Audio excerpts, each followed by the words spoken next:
Dans cette vidéo, je vais te montrer comment utiliser TradingView. Salut, j'espère que tu vas super bien. Moi, c'est Ange. Je suis trader particulier, coach. Je te partage ici sur YouTube et même sur TikTok des vidéos à titre éducatif. Donc, n'hésite pas à t'abonner, surtout à liker cette vidéo si à la fin, tu penses que ça a été utile pour toi. Let's go.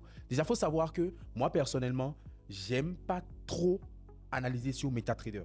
En fait, avant, c'est ce que je faisais. J'analysais sur MetaTrader. Mais après, j'ai remarqué au fil du temps, on est d'accord, j'ai découvert TradingView et j'y ai pris goût. Et sans vous mentir, TradingView, c'est la meilleure plateforme d'analyse. Je n'ai pas été payé pour dire ça. Ils ne m'ont pas demandé de leur faire de la pub. Je vous parle de ce que moi j'utilise, je vous parle de ce qui marche pour moi. Personnellement, en ayant utilisé MetaTrader pendant plusieurs années et après utiliser TradingView jusqu'à maintenant, je pense que TradingView reste de loin la meilleure plateforme pour analyser. Alors, ce n'est pas une plateforme de trading, c'est une plateforme sur laquelle tu iras faire tes analyses, on est d'accord? Et après, quand ça y est, c'est le moment de prendre ta position, tu vas juste prendre ton téléphone et puis cliquer sur, aller dans MetaTrader, on est d'accord? Et cliquer sur BEBSL. Moi, je pense que MetaTrader, c'est une plateforme de trading. C'est une plateforme de trading, c'est une plateforme sur laquelle tu prends des ordres d'achat, de vente, SL, tout ça. Mais ce n'est pas, certes, on peut analyser là-bas, mais ce n'est pas à proprement parler une plateforme d'analyse. On est d'accord? Maintenant, beaucoup n'utilisent pas TradingView juste parce qu'ils ne savent pas comment l'utiliser. Ça a l'air un peu complexe au début, ça c'est clair. Donc, je vais te montrer dans cette vidéo comment moi je fais exactement. Mais avant, je vais t'expliquer un peu pourquoi moi je pense que TradingView est meilleur que MetaTrader 4. Tout simplement parce qu'au niveau de la manipulation même de la plateforme, TradingView est beaucoup plus souple, TradingView est beaucoup plus simple à manipuler que MetaTrader 4. Et TradingView t'offre beaucoup plus d'outils, beaucoup plus de facilité lors de ton analyse que MetaTrader 4. Après, c'est mon avis. Je t'invite tout simplement à tester les deux et à me dire ce que tu en penses dans les commentaires. MetaTrader 4 ou TradingView?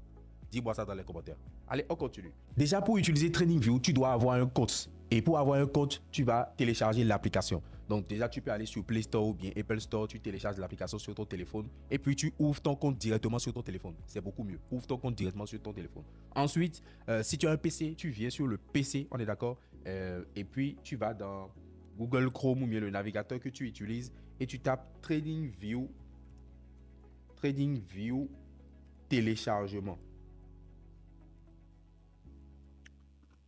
TradingView télécharger. On est d'accord? Tu tapes ça et tu viens ici. Tu vas voir que là, il y a application TradingView Desktop avec le logo de TradingView. Tu cliques dessus. On est d'accord? Tu cliques dessus. Tu as cette page. Donc, une fois sur cette page, tu vas télécharger. Si c'est Windows, donc si tu as peut-être HP ou quoi, tu télécharges Windows.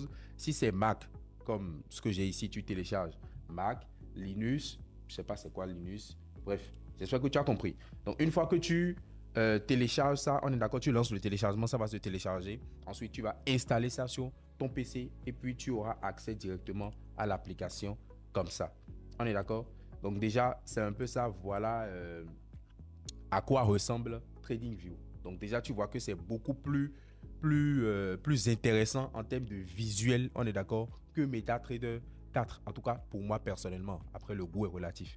Mais là, tu vois clairement que c'est beaucoup plus joli, beaucoup plus organisé, beaucoup plus flexible. Tu vois, par exemple, ça que je suis en train de faire là, la manière dont c'est flexible et tout, je ne peux pas le faire sur MetaTrader 4 ou bien même MetaTrader 5. Et ça, ceux qui utilisent vraiment MetaTrader 4, MetaTrader 5, surtout sur le PC, vous allez me dire, vous voyez un peu.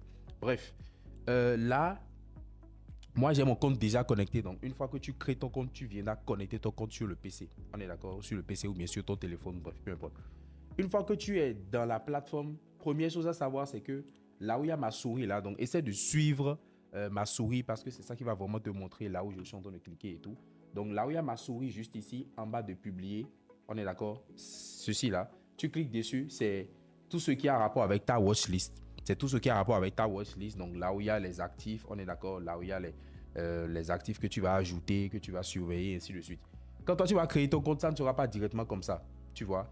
Il y aura une watchlist et il y aura des actifs dedans de base. Je te conseille de tout supprimer. Tu supprimes tout ce qui est là comme actif. Pour supprimer, il suffit juste de venir de ce côté-là. Tu vas voir la poubelle et puis tu supprimes et tu supprimes tout ce qui est de base dans la watchlist. Ensuite, tu crées ta propre watchlist. On est d'accord? Donc, tu crées par exemple, moi j'ai plusieurs dossiers ici.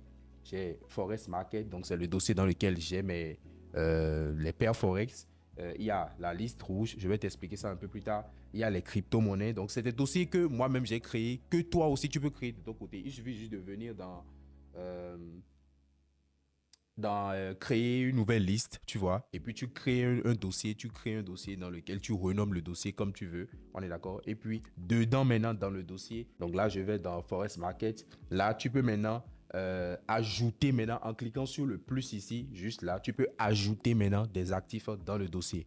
Donc dans un premier temps, tu crées des dossiers, on est d'accord, que tu peux renommer en fonction des actifs que tu veux mettre dans le dossier. Dans ce cas ici, Forex Market, on est d'accord, et dedans tu mets les actifs qui correspondent au nom de ton dossier, quoi, tout simplement. Un peu comme moi j'ai fait ici, et même par exemple quand tu prends les cryptos, tu vois ici, cryptocurrency, j'ai ajouté que les cryptos, ainsi de suite. Donc c'est un peu ça. Ici, pour ajouter les actifs, je t'invite tout simplement à cliquer sur le plus. Donc une fois que tu es dans le dossier, tu cliques sur le plus là, le plus qui est ici, et puis tu as ça. Donc déjà, en haut ici, c'est les filtres. Tout ce que tu vois ici, tout, action, fonds, contrat à thème, forex, ainsi de suite, c'est les filtres, tu vois. Donc, si tu mets ça sur tout, là, tu recherches ce symbole, ça va s'afficher. Si tu viens dans action, il faut savoir que tous les actifs qui sont là, c'est uniquement des actifs action. On est d'accord? Si tu viens dans forex, tu auras que les actifs forex. Si tu viens dans crypto, tu auras que les actifs crypto, ainsi de suite. Tu vois un peu? Maintenant, imagine tu viens dans le forex. On est d'accord? Tu vas remarquer une chose, petite astuce, tu vas remarquer qu'au niveau de EURUSD, par exemple, il y a FXCM. Il y a FXCM, il y a Wanda, il y a FXCM. Déjà, par exemple, EURUSD. Ce que je vais faire, je vais taper EURUSD. EURUSD. Pour te montrer ce que je dis, quoi. Quand je tape EURUSD, tu vas voir qu'il y a plusieurs EURUSD qui viennent. Donc, il y a FXCM, il y a Wanda, il y a Forex.com, ainsi de suite. Moi, je te recommande de cliquer sur Forex.com. En fait, il faut toujours choisir Forex.com. Personnellement, c'est ce que je fais, donc je ne peux que te parler de ce que je fais. En fait, ce sont des data providers, on est d'accord? Donc, c'est toujours EURUSD partout, hein. Juste que c'est différents data providers. Et moi, je te recommande toujours de cliquer sur, d'utiliser plutôt les graphiques de Forex.com. C'est beaucoup mieux, on est d'accord? Et c'est ça que moi, j'ai ici, jusqu'en bas. On est d'accord? Forex.com. Quand je cherche un actif, je cherche à ajouter un actif, je mets toujours l'actif là avec le data provider Forex.com. Donc, c'est ce que je te recommande également. Ensuite, une fois que tu as ajouté ta watchlist, on est d'accord, tu as renommé ta watchlist, tu as ajouté les actifs que tu veux trader, ainsi de suite. On est d'accord en fonction de ton classement. Tu peux tout simplement aller sur ces actifs-là en cliquant, par exemple là, NZD, USD, je clique dessus, le graphique se charge. AUDUSD, je clique dessus, le graphique se charge. USDJPY, je clique dessus, le graphique se charge, ainsi de suite. Tu vois un peu. Donc, tu cliques sur un actif, automatiquement, son graphique est ouvert. Tu peux aussi fermer la partie observation en cliquant juste ici et tu fermes la partie observation. Tu peux l'ouvrir aussi juste ici. On est d'accord? Petite astuce aussi, si je suis par exemple sur un actif, je peux juste utiliser la flèche qui est sur mon clavier, flèche vers le bas là qui est sur mon clavier et je peux défiler les actifs. Comme tu peux le voir là, je suis en train de défiler, je suis en train de défiler, je suis en train de défiler. Donc là, je clique sur la flèche, flèche en bas, hein, flèche en haut aussi. Je peux monter, monter, monter, monter, monter, monter, monter, monter, ainsi de suite. Tu vois, c'est beaucoup plus pratique aussi, tu vois. Donc voilà, ce que MetaTrader 4 ne te permet pas de faire par exemple. Donc, on continue. Là, de ce côté, tu as, donc juste de ce côté-là, tu as ton compte ici. On est d'accord? Là où tu as le logo et tu vois ma photo juste ici, là. Tu as ton compte. C'est là où tu as ton compte connecté et tout. Comme tu peux le voir ici. Tu vois, Forex Emperor. Voilà, c'est tout ce qui a rapport avec la connexion de ton compte. Les langues. Donc, si peut-être tu préfères l'anglais, tu changes ça en anglais. Moi, je préfère le français. J'ai mis ça en français. Paramètres de l'application, notification. Bref, tu comprends un peu. On continue. Ici, c'est la partie la plus intéressante parce que tu es venu sur TradingView pour analyser les marchés. On est d'accord? Donc, la partie la plus intéressante, moi, je trouve, c'est au niveau des outils. Les outils pour analyser un graphique. Donc là, tu remarques que tout ce qui est ici, là, c'est les outils. Les outils dont dispose TradingView pour faire des analyses. Donc, tout ce que tu vois là, ce n'est pas un seul outil, un seul outil, un seul outil, un seul outil. On est d'accord? C'est des dossiers. Donc, par exemple, sur le premier là, sur le premier, tu vois, je viens sur le premier. À côté juste, tu vois, à côté juste du premier. Donc là, je suis par exemple sur ce premier là. À côté, légèrement, il y a une petite flèche vers le côté. Tu cliques sur la petite flèche là. Ça t'affiche la liste de ce dossier là. Donc, c'est pour te dire que ce n'est pas un outil, un outil, un outil. C'est un dossier qui regorge beaucoup d'outils. Tu comprends un peu? Donc, par exemple, je viens sur la ligne de tendance qui est ici. On est d'accord? Je vais sur la ligne de tendance qui est ici. Petite flèche à côté. Tu vois, il y a beaucoup d'outils dedans. Il n'y a pas que la ligne de tendance. Il y a la ligne de tendance, il y a le rayon, et ainsi de suite. Tu comprends un peu? Donc, c'est un peu ça pour chaque outil. Par exemple, ici, ça, c'est le Fibonacci. Mais quand tu viens à côté, outil Fibonacci, à côté, tu vois qu'il y a beaucoup plus de trucs que le Fibonacci. Donc, c'est des dossiers. Tu cliques juste sur la petite flèche à côté là et puis tu as accès à la liste. On est d'accord? Donc, petite astuce à ce niveau-là, il faut savoir que c'est possible de mettre tes outils en favori. Donc, les outils que tu as l'habitude d'utiliser, parce qu'il y a beaucoup d'outils ici. Hein. Il y a beaucoup d'outils. Même il y a beaucoup plus d'outils sur TradingView que sur MetaTrader 4. Je vous ai déjà dit, ou bien même MetaTrader 5. Mais ici, tu as la possibilité, contrairement à MetaTrader, d'ajouter des outils en favori.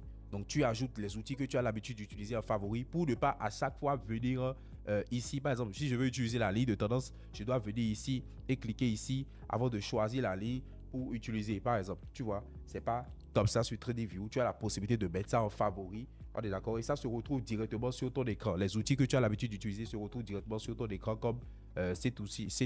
Voilà moi ma barre de favoris, quoi, tu vois. Ma barre de favoris, voilà les outils que j'ai l'habitude d'utiliser, tout simplement, tu vois. Donc, je n'ai plus besoin d'aller ici pour aller chercher l'outil, ainsi de suite. Non, tout est déjà sur le graphique.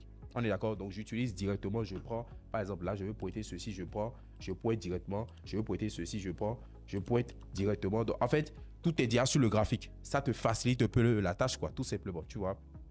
Après, autre chose à savoir aussi, c'est que si tu veux analyser un graphique, moi, je te recommande toujours de cliquer sur ce petit truc-là pour zoomer l'écran. C'est très important. En fait, moi, c'est quelque chose que je recommande si tu veux analyser un graphique et que tu es sur le PC ou bien même sur le téléphone. Quand tu veux analyser un graphique, c'est quelque chose que moi, je recommande fortement. Il faut toujours cliquer sur ça pour avoir le plein écran. C'est très important pour pouvoir être beaucoup plus à l'aise à travailler sur les graphiques, à analyser. Tu comprends un peu? Après, si tu veux revenir, tu appuies sur échappe et puis ça revient, tout revient, tu vois. Donc, c'est un peu ça. Si tu fais une analyse et que tu veux enregistrer, par exemple, tu vois la partie photo qui est ici, là, à côté de publier, tu cliques dessus et tu enregistres l'image, télécharger l'image et automatiquement, ça va se retrouver sur ton PC. On est d'accord? Ou bien sur ton téléphone, peu importe. Donc, si par exemple, tu fais l'analyse et que tu veux partager avec quelqu'un, tu cliques là, ça s'enregistre directement et puis tu peux envoyer ça à quelqu'un ou bien voilà, peut-être à ton coach, ainsi de suite. Donc là, après ça, il y a cette partie-là, on est d'accord? Là où il y a NZDUSD ici. Donc, en cliquant là, tu peux aussi changer l'actif. Donc, au lieu d'aller dans la partie liste de surveillance, tu peux aussi changer l'actif directement ici, quoi. Sur NZDUSD, tu changes ça et puis tu valides. Par exemple, là, je veux peut-être changer. J'efface NZDUSD et puis j'appuie USD CAD. On est d'accord? USD CAD. Et ça vient. Forex comme toujours. Et puis, le graphique s'affiche. Donc, tu peux aussi changer l'actif. On est d'accord ici, tout simplement. Ensuite, ici, il y a les time frames. On est d'accord? Là, tu vas voir que moi, les time frames que moi, j'ai l'habitude d'utiliser.